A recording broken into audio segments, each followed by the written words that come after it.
Hi friends, lord Shiva త్రిలోకాలకి అధిపతి, ఆది దేవుడు అంటారు. ఎందుకంటే శివుణ్ణి యూనివర్స్లో ఉన్న ఏ శక్తి కూడా ఎదిరించలేదు. శివుడి యొక్క జననం ఎలా జరిగింది అని మీరు ఎప్పుడైనా ఆలోచించారా? అలాగే శివుడి తల్లి ఎవరు? తన తండ్రి పేరేంటి? శివుడు ఎవరి దగ్గర శిక్షణ తీసుకున్నాడు? అలాగే శివుడు గురువుగా ఎవరెవరికి శిక్షణ ఇచ్చాడు? ఇలాంటి ఎన్నో ప్రశ్నల గురించి ఈ వీడియోలో మాట్లాడుకుందాం. అందుకని ఈ వీడియోని ఎక్కడా స్కిప్ చేయకుండా పూర్తిగా చూడండి. మరి ఇంకెందుకు ఆలస్యం, let's start our today's episode. ముందుగా శివపురాణంలో శివుడి జన్మకు సంబంధించిన ఒక కథ గురించి తెలుసుకుందాం. శివపురాణం ప్రకారం భగవంతుడైన శివుడిని స్వయంభువు అంటారు. అంటే అర్థం శివుడి యొక్క జన్మ అనేది స్వయంగా జరిగింది. శివుడికి తల్లి తండ్రులు లేరు అని మనం అర్థం చేసుకోవాలి. అందుకే శివుడు పంచభూతాల్ని కంట్రోల్ చేయగలడు. దీనివల్ల శివుడికి మృత్యు అనే భయం కూడా లేదు. శివుడికి చావు అనేది లేదు. ఇప్పుడు విష్ణు పురాణంలో చెప్పబడిన భగవంతుడు శివుడి యొక్క జన్మకి సంబంధించిన ఇంకొక కథ గురించి మాట్లాడుకుందాం. విష్ణు పురాణం ప్రకారం విష్ణువు నుదుటి నుంచి వచ్చిన తేజస్సు కారణంగా శివుడి యొక్క జన్మ జరిగింది. విష్ణువు నాభిభాగం నుంచి బ్రహ్మ ఉద్భవించాడు. అయితే విష్ణువు జన్మ గురించి శివపురాణంలో ఉంది.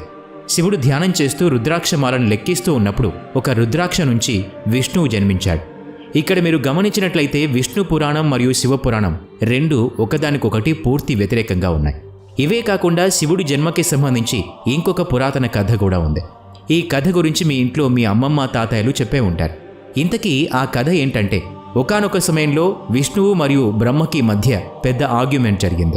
ఆ ఆర్గ్యుమెంట్లో ఈ యూనివర్స్లో ఎవరు గొప్ప అనే మాటలతో గొడవ పట్టం మొదలుపెట్టారు. అలా వీళ్ళిద్దరి మధ్య ఆర్గ్యుమెంట్ జరుగుతున్న సమయంలో శివుడు మెరుస్తున్న స్తంభంలాగా మధ్యలో ప్రత్యక్షమయ్యాడు. బ్రహ్మ విష్ణువులు ఇద్దరికీ కూడా అక్కడ ఏం జరుగుతుందో అర్థం కాలేదు. అప్పుడు సడన్గా ఒక శబ్దం వినిపించింది. మీలో ఎవరైతే ఈ స్తంభం యొక్క పైభాగాన్ని కనిపెడతారో వాళ్లే గొప్ప అనే మాట వినిపించింది.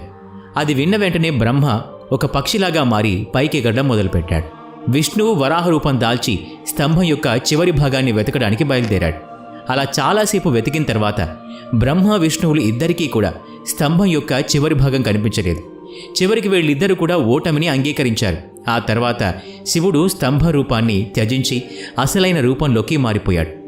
అది చూసిన బ్రహ్మ విష్ణువులకి ఈ యూనివర్స్లో అత్యంత శక్తివంతుడు శంకరుడే అనే కనివిప్పు కలిగింది. శివుని మించిన శక్తి ఏమీ లేదు అని నమ్మారు.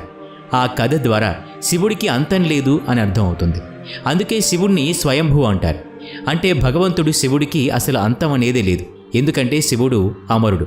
శంకరుడికి సంబంధించిన ఒక ప్రసిద్ధ విషయం గురించి కూడా మాట్లాడుకుందాం. బ్రహ్మ శివుడికి తండ్రి అవుతాడు.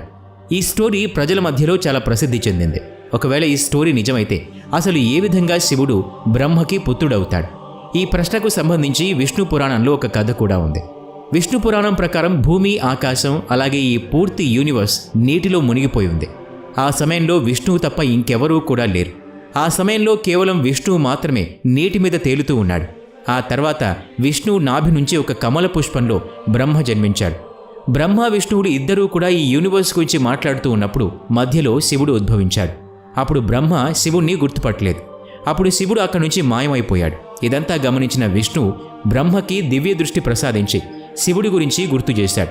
ఆ తర్వాత బ్రహ్మదేవుడు తన తప్పును తెలుసుకుని శివుణ్ణి క్షమాపణ అడిగి పుత్రుడి రూపంలో తనకి జన్మించమని శివుణ్ణి అడిగాడు.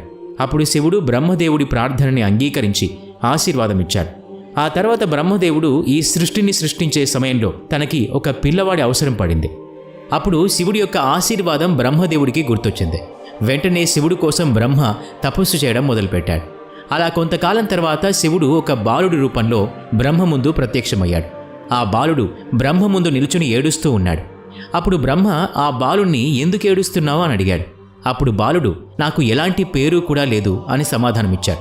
అలా బ్రహ్మదేవుడు ఆ బాలుడికి రుద్ర అనే పేరు పెట్టాడు. ఆ పేరుకు అర్థం ఏడుస్తూ ఉన్నవాడు అని. ఆ పేరు పెట్టినప్పటికీ కూడా ఆ బాలుడు ఏడుపు ఆపలేదు. దాంతో బ్రహ్మ ఇంకో పేరు పెట్టాడు. రెండో పేరు కూడా ఆ బాలుడికి నచ్చలేదు. అలాగే ఇంకా ఏడుస్తూనే ఉన్నాడు. ఏదో విధంగా బాలుడి ఏడుపు ఆపాలని బ్రహ్మదేవుడు శివుడికి 108 పేర్లు పెట్టాడు. రుద్ర, సర్వ, భావ్, ఉగ్ర, భీమ్, ఈశాన్ మరియు మహాదేవు లాంటి 108 పేర్లు పెట్టాడు. శివపురాణం ప్రకారం ఈ పేర్లన్నీ కూడా భూమి మీద రాయడం జరిగింది. దీని తర్వాత శ్రీమద్దేవి మహాపురాణం గురించి మాట్లాడుకోవాలి. ఈ పురాణంలో మహాదేవుడి యొక్క తల్లిదండ్రుల గురించి చెప్పారు. శ్రీమద్దేవి మహాపురాణం ప్రకారం ఒకసారి నారదుడు తన తండ్రి బ్రహ్మతో సృష్టి నిర్మాణం ఎవరు చేశారు అని అడిగాడు. అలాగే మీ త్రిమూర్తుల యొక్క తల్లిదండ్రులు ఎవరు అని అడిగాడు. అప్పుడు బ్రహ్మదేవుడు ఈ విషయం గురించి నారదుడికి చెప్పాడు. బ్రహ్మదేవుడు చెప్పిన విషయం చాలా ఆశ్చర్యకరంగా ఉంటుంది. బ్రహ్మ ఏం చెప్పాడు అంటే దుర్గాదేవి నుండి బ్రహ్మ, విష్ణు, మహేశ్వర్లు పుట్టారని సెలవిచ్చారు. ఆ దుర్గాదేవియే మా ముగ్గురికి తల్లి అని బ్రహ్మ చెప్పాడు. మరియు కాల సదాశివుడు మా త్రిమూర్తుల తండ్రి అని చెప్పాడు. ఈ కథతో పాటు దేవి మహాపురాణంలో బ్రహ్మ, విష్ణువులకు మధ్య జరిగిన గొడవ గురించి ఇంకో కథ కూడా ఉంది. దేవి పురాణం ప్రకారం ఒకసారి బ్రహ్మ మరియు విష్ణువుకి గొడవ జరిగింది. గొడవలో భాగంగా బ్రహ్మ ఈ సృష్టి నేనే తయారు చేశాను అని అన్నాడు. దీనికి సమాధానంగా విష్ణు, నీకు నేను తండ్రిని, ఎందుకంటే నా నాభి నుంచి ఉద్భవించావు కాబట్టి అన్నాడు. అలా వీళ్ళిద్దరి మధ్య గొడవ పెరుగుతూ వచ్చింది. ఈ విషయాన్ని గమనించిన సదాశివుడు అక్కడికి వచ్చి, పుత్రులారా, నేను మీకు యూనివర్స్ని తయారు చేయటం, పాలించడం లాంటి 2 పనులు అప్పగించాను. ఇదే విధంగా శంకరుడికి సంహరణ, తిరోగతి లాంటి పనులు అప్పగించాను. సదాశివుడు ఇంకా మాట్లాడుతూ, నాకు 5 ముఖాలున్నాయి. 1 ఆకార్, 2 ఉకార్, 3 ముకార్, 4 బిందు మరియు 5వ ముఖం నుంచి నాథ్ అంటే శబ్దం ఉద్భవించింది. ఈ 5 ముఖాల్ని కలిపి చూసినట్లయితే ఓంకారం తయారవుతుంది.